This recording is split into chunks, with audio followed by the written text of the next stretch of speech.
আরো দুজন আলোচনায় যোগ দিয়েছেন, আজকের বিতর্কে যোগ দিয়েছেন ঝন্টু বড়াইক অধ্যাপক এবং দীপাঞ্জন চক্রবর্তী প্রাক্তন এনএসজি কর্তা। আমি দুজনকেই স্বাগত জানাচ্ছি। আমি দীপাঞ্জন বাবু আপনার কাছে আসবো। কিছুক্ষণ আগে যে বিশেষ প্রতিবেদন চলছিল সেখানে আমি দেখলাম আপনি একটি কথা বলছেন, কেউ যদি অশিক্ষিতর মতো বলে। আমি শুরুতেই দীপাঞ্জন বাবু আপনার সঙ্গে অনেক বিষয়ে আমার অনেক সময় খটামটি লাগে, মতবিরোধ হয়। আমি শুরুতে আপনাকে আমার মতবিরোধের কথা জানিয়ে রাখলাম। আমার মনে হচ্ছে এর মধ্যে কোনো অশিক্ষা নেই দীপাঞ্জন বাবু। একজন প্রফেশনাল লয়ার মমতা বন্দ্যোপাধ্যায় বারবার বলেছেন দরকার পড়লে তিনি কোর্টে গিয়ে সওয়াল করবেন। তিনি জানেন না দেশের সংবিধানে কোন কোন রাজ্যে ইনার লাইন পারমিট আছে। তিনি জানেন না বিএসএফ কোনো কার্ড বিলি করে কি করে না। গতকাল বিএসএফ এর তরফ থেকে বিবৃতি দেওয়ার পর আজ আবার তিনি ওই একই অসত্য ভাষণ করেছেন। দীপাঞ্জন বাবু, এর পিছনে নির্দিষ্ট পরিকল্পনা আছে। অশিক্ষাবশত কেউ বললে আমি নিশ্চয়ই তার জন্য 40 মিনিট সময় এয়ার টাইম খরচা করতাম না। দীপাঞ্জন বাবু, একটি রাজ্যের মুখ্যমন্ত্রী যখন বলছেন তখন নির্দিষ্ট উদ্দেশ্য নিয়ে বলছেন। আমার প্রশ্ন একটা, এই দেশের সীমান্ত যারা পাহারা দেন তাদের বিরুদ্ধে কাউকে উস্কানোর কারণটা কি থাকতে পারে? কারা উস্কান? যারা আমার দেশের বিরুদ্ধে, তারাই তো। মমতা বন্দ্যোপাধ্যায় কি এই মুহূর্তে এদেশের বিরুদ্ধে যারা, এদেশের বিরুদ্ধ শক্তি যারা, তাদের কাছে সব থেকে বড় অনুপ্রেরণা দীপাঞ্জন বাবু?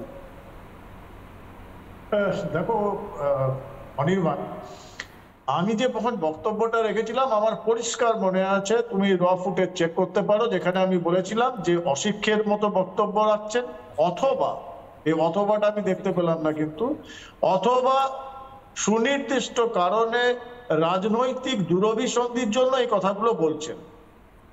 কারণ ব্যাপারটা খুব পরিষ্কার। আমি আবার বলছি, দর্থহীন ভাষায় বলছি, এই যেমন ইনার লাইন পারমিট নিয়ে যে কথা বলছিলেন কেয়া, এটা বহুলাংশে সঠিক।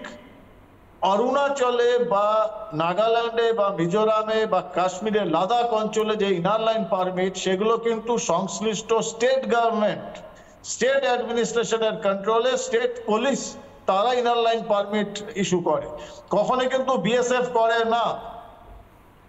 সো এটা যদি ইনার লাইন পারমিটের কথা বলে থাকেন, আবার একটা সেই ১,৫০০ কিলোর বাচ্চা বা রামমোহনের সতীদাহ বিল প্রথা মানে বিধানসভায় আনা, বা রবীন্দ্রনাথের গান্ধীকে ফলের রস খাওয়ানোর মতো।